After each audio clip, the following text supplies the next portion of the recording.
Asibuyele emuva phansi ngokuhlukumeza insango babebhema kahle omkhulu maybe kanye ngonyaka ugqoka ibheshu nembadada ngidi isiko lami phela amasule bedume ngokuhloniphana nokuphana sahlephulelana inyoni noma kuyijiyane. Injabulo ibibhalwe emehlweni kunontanda kubuka ku TikTok na ku Facebook ogama lakhe linguSkinkili. uSkinkili uyinsizwa ke sizakhele kuduma ngokusebenzisa inkundla kezokuxhumana uTikTok kanjalo ke no Facebook.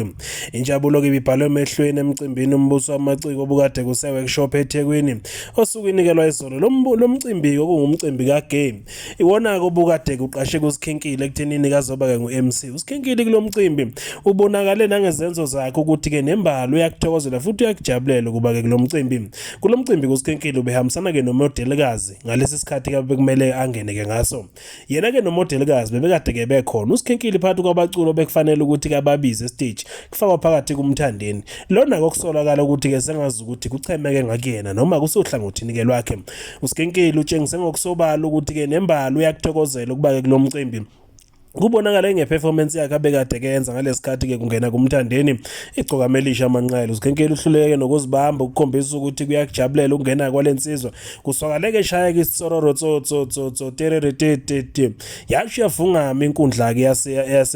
empeleni ke yasho yavungama inkundla yaseThekwini workshop kufungama nje ngaleso sikhathi ke wonke umuntu phela ungene emahala ngithi ke lo mcimbi vele imvamisa kungenwa mahala ngaleso sikhathi umthandeni kuye waba ke umuntu obekade ke iphethe imic yaphathwa nguSkinkili washukumisa ke inkundla kanjalo ke namagidangoma ke akhe kumthandeni kubonakala ke lenye igidangoma ke becula ke benoSkinkili bethi ke xova udaka waliyeka ke kuliyoma ekhombisa ukujabulela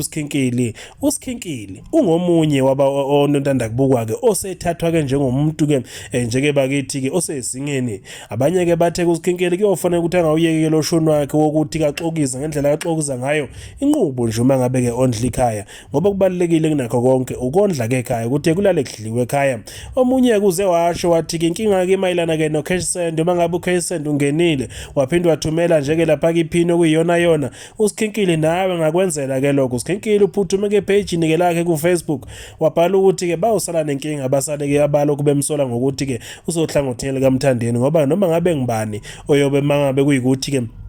njeke lapha ke besweni noma kuyobe kuthiwa kufanele ukuthi amfake uma nje ke ngabe kuyikuthi ke ingoma ke yakho uyizwa ngaphakathi uyomenzela ke lokho. uSkinkili ulala ke ngomhlane ekuthenini ke usohlangothini likaMthandeni uthi ke yena akwazi lokho abaculi ke kuyena bayefana ke kubonakala ngokuthi ke akusiyo yodwa ingoma kaMthandeni kuSkinkili ayiperformayo muva nje ke kube performa ke ingoma kaKhuzani zikhona izingoma uSkinkili kathi kaziperforme kaMzukulu wakwazi ukuwayiperforma ke ngalesikhathi ke bethuthi ihlabathi ngeveni lakhe ke libomvu lensizwa ke nokho sizakheleke igama ngalezi inkundla ke zokuxhumana futhi ke yalakha ke igama lacaca ukuthi ke liyayisebenzela futhi osecace nosekubonakele ngokuthi uSkinkili lento ke leni yona ke emphilisa futhi kuphila ngayo nakuba ke nakho kunya kwenza eceleni kodwa ke lokhu kuyamsebenzela ekuthenini ke enze ke lezi zinto azenza ezikudleni ke zokuxhumana. Umcimbi bekumbuso wamaciko obukade kuse workshop osukunikelwa isolo buka nanka ama video umthandeni eperforma ke noma kuSkinkili eperforma ke nje ke lapha ke nomthandeni.